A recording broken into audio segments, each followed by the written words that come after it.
दूर गांव में हरियाली खेतों से घिरा हुआ एक ज्ञानी आदमी रहता था। उसकी शांति और ज्ञान को देखकर लोग दूर दूर से उसकी सलाह लेने आते थे। एक दिन एक बेचैन जवान लड़का उसके पास आया। उसकी आंखों में बेसब्री थी। उसने ज्ञानी आदमी से विनम्रता से कहा, मैं अपने सब्र के अभाव से परेशान हूं। मैं अपनी बेचैनी में शांति कैसे पा सकता हूं? ज्ञानी आदमी ने सिर हिलाया और उसे पास के बगीचे में ले गए। वहां एक ऊंचे आम के पेड़ के नीचे खड़े हो गए जो कच्चे आमों से भरा था। जवान लड़के की नजर उन ब्रांचेस पर टिक गई जो मीठे आमों के लिए तरस रही थी। इस पेड़ को देखो, ज्ञानी आदमी ने धीरे से कहा। यह स्वादिष्ट फल देने का वादा करता है, लेकिन यह समझता है कि सब्र कितना जरूरी है। जवान लड़के के चेहरे पर उलझन का एक झलक आई, लेकिन उसने ध्यान से सुना। पास आओ, ज्ञानी आदमी ने कहा और उसे एक कच्चा आम दिया जो जमीन पर गिरा था। उसने वह आम उसके हाथ में रखा और कहा, इसे छक लो।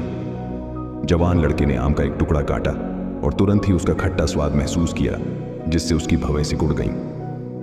देखो, ज्ञानी आदमी ने कहा, पेड़ सब्र से इंतजार करता है ताकि आम पके, क्योंकि यह जानता है कि असली मिठास समय के साथ आती है। अगर यह जल्दबाजी करेगा तो स्वाद कड़वा और असंतोषजनक होगा। जवान लड़के की बेसब्री धीरे धीरे समझ में बदलने लगी। उसने समझा कि इंतजार सिर्फ समय काटना नहीं है, बल्कि एक ऐसी प्रक्रिया है जो गहराई और समृद्धता को बढ़ाती है, जो आखिर काम मिलेगा। बगीचे से निकलते समय उसके अंदर एक नई शांति बस गई। अब उसके पास एक नया नजरिया था। समझ गया था कि जिंदगी के सबसे मीठे इनाम इंतजार के लायक होते हैं। अपने अनुभवों के बगीचे में उसने सब्र को पोषने का विचार किया, हर पल को पकने और प्राकृतिक रूप से अनफोल्ड होने दिया, जैसे पेड़ अपने फल को पकने के लिए इंतजार करता है। हमें भी अपनी जिंदगी में सब्र अपनाना चाहिए। सब्र सिर्फ समय का गुजर जाना नहीं है, बल्कि एक ऐसी प्रक्रिया है जो हमारे अनुभवों को गहराई और मिठास देती है।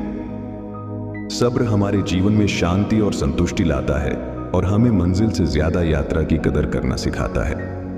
सिर्फ आखिरी नतीजे पर नजर रखने की बजाय हर कदम का आनंद लेना सीखना चाहिए।